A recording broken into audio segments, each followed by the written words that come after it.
इंशाअल्लाह तफसीलन मकाला शुरू होगा।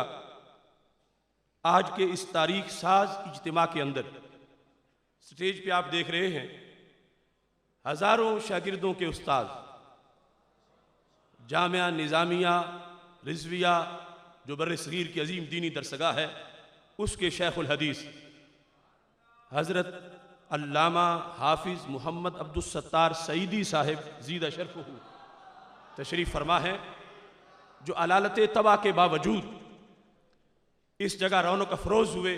मैं दुआ करता हूँ कि रब्बे ज़ुल जलाल आपका साया तादेर हम पे सलामत फरमाए। और मेरे लिए ये भी नहायत सादत अफरोज़ लम्हात हैं कि मेरे वालिद गिरामी हज़रत सूफ़ी ग़ुलाम सरवर साहिब गोंदल ज़ीदा शरफ़ुहू, आप भी अलालत तबा के बावजूद बनफ़्स नफ़ीस स्टेज पे जलवागर हैं। पीर तरीक़त रहबर शरीयत हज़रत पीर सरदार अहमद आलम साहिब कादरी सज्जादा नशीन आस्तान आलिया खरेपड़ शरीफ व मोहतमिम जामियातुल हबीब खरेपड़ शरीफ हबीबाबाद, आप भी रौनक अफरोज़ हैं।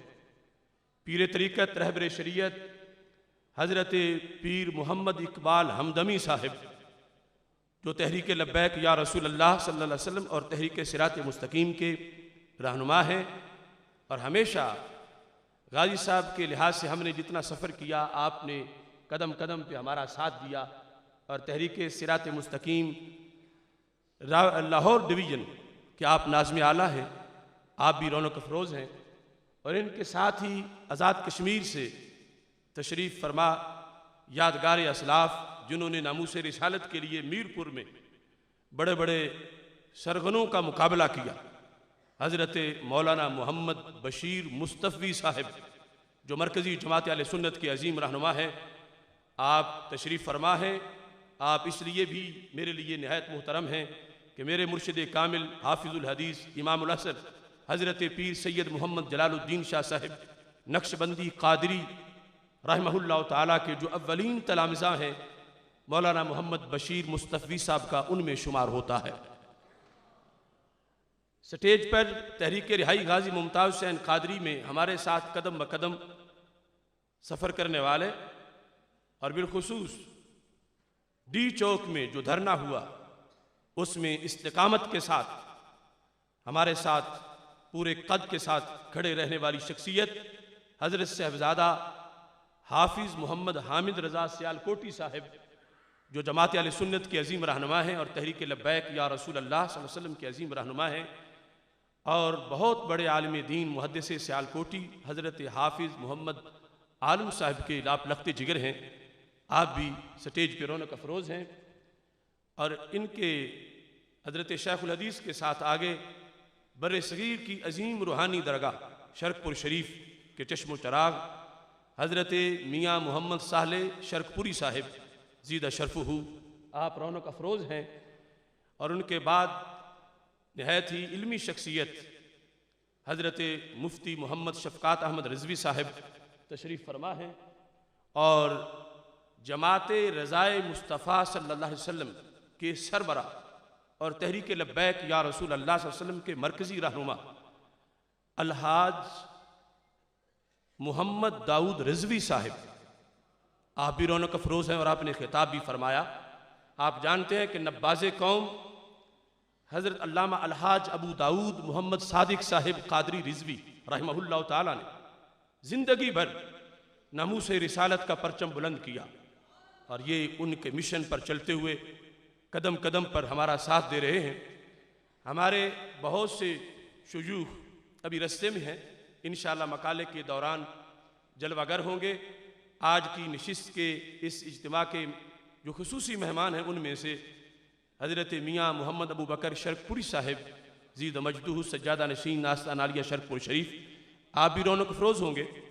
और तहरीक लब्बैक या रसूल अल्लाह सल्लल्लाहु अलैहि वसल्लम के मरकज़ी रहनुमा और आस्ताना आलिया भिक्की शरीफ के सज्जादा नशीन, वो जो मुसल्ला पे बैठे हों तो मुदर्रिस भी चोटी के हैं और डी चौक में पहुँचे तो मुजाहिद भी चोटी के हैं। हज़रत पीर सैयद मोहम्मद नवीदुल हसन शाह साहिब मशहदी ज़ीदा शरफ़ुहू, आप भी इंशाअल्लाह कुछ देर तक रौनक अफरोज होने वाले हैं। इस अजीम मौका पर आज का एलामिया पेश करने की सादत हासिल कर रहा हूँ। नंबर 1, हुकूमत कानून नामूस रिसालत 295 में तब्दीली करने से बाज रहे। इस वक्त 295 के तरीक़ाकार में तब्दीली की आड़ में इस कानून को अमलन ख़त्म करने की साजिश हो रही है। हम 295 के ख़िलाफ़ हर किस्म की साजिश का अल्लाह के फजल से डट कर मुकाबला करेंगे।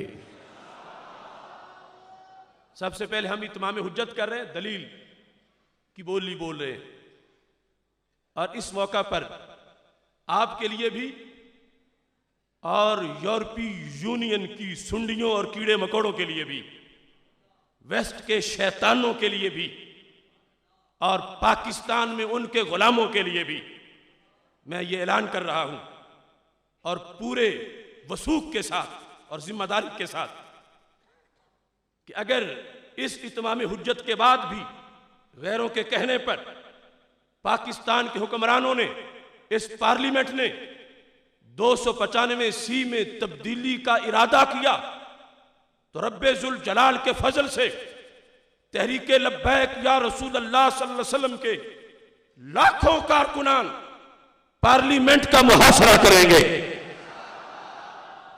लाखों कारकुनान इस्लामाबाद पहुंचेंगे और पार्लियामेंट का मुहासरा करेंगे। और मैं ये कह रहा हूं कि हुक्मरानों सोच लो, जो 295 को बदलने की बात करेगा, ये 295 तो नहीं बदलेगी, मगर बदलने का इरादा करने वाला बदल जाएगा। इस सिलसिला में आपको याद होगा, जब परवेज मुशर्रफ मुसल्लत हुआ था और एक किस्म का मार्शल लॉ लेकर आया था, उसके अहद हुकूमत में अभी कोई जुलूस नहीं निकला था, लेकिन जब उसने 295 के खिलाफ जहर उगला, तो इस लाहौर की सड़कों पर आशिकान रसूल सल्लल्लाहु अलैहि वसल्लम उसके खिलाफ निकल आए। शैलिंग हुई, लाठी चार्ज हुआ।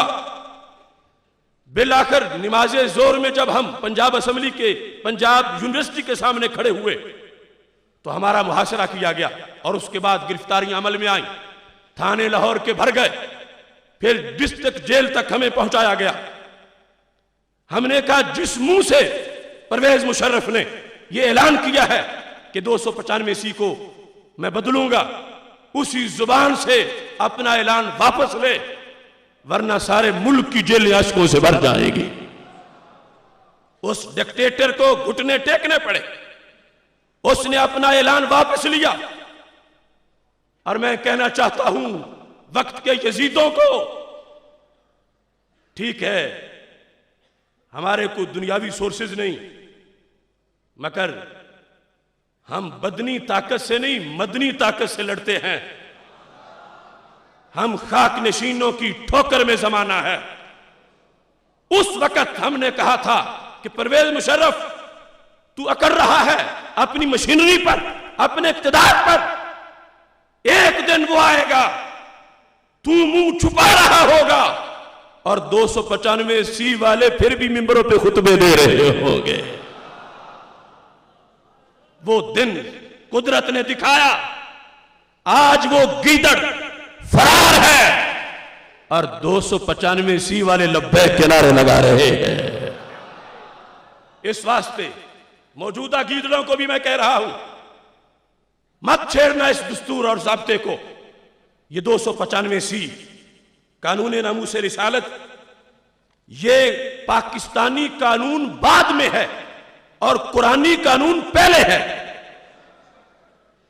अगर सिर्फ कोई पाकिस्तानी कानून और कोई होता, बदलता कोई रहता, उसका नामूस रिसालत से ताल्लुक ना होता, हमें शायद कोई इतना इस पे स्टैंड ना लेना पड़ता।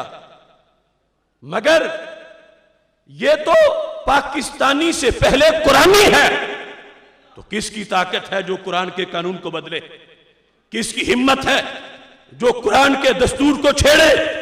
तो इस वास्ते अमेरिका के गुलाम हुक्मरानों सुन लो, वेस्ट के लुटेरों सुन लो, सेकुलर कुव्वतों के एजेंटों सुन लो कि ये 295C ऐसा कानून नहीं कि जिसके का कोई वाली वारिस ना हो। करोड़ों लोग अपने जिगर की कलेजे की बोटियां टांग और लटका के भी इस कानून पे पहरा देते नजर आएंगे इंशाअल्लाह। नंबर 2, ज़राए इबलाग इलेक्ट्रॉनिक मीडिया और प्रिंट मीडिया पर 295C के खिलाफ किए जाने वाले प्रापेगंडे को फिलफौर बंद किया जाए। हमने प्रेस को जो एलामिया जारी कर रहे हैं, अब बोल भी रहा हूं, लिख के भी दे दिया।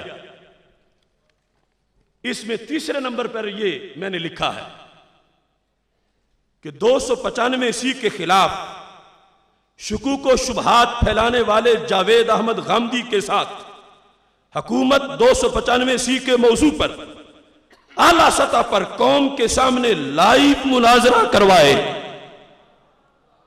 और बंदा नाचीज अपने आप को मुनाजरा करने के लिए पेश करता है।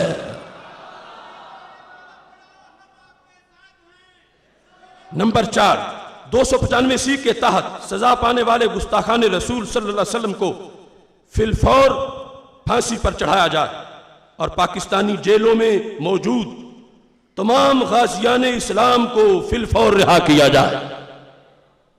और आपसे इलामिया की और मशाइख से मंजूरी भी लेना चाहता हूं, क्या तुम सब के दिल की सदा है कि तमाम गाजियों को फिलफौर रिहा किया जाए?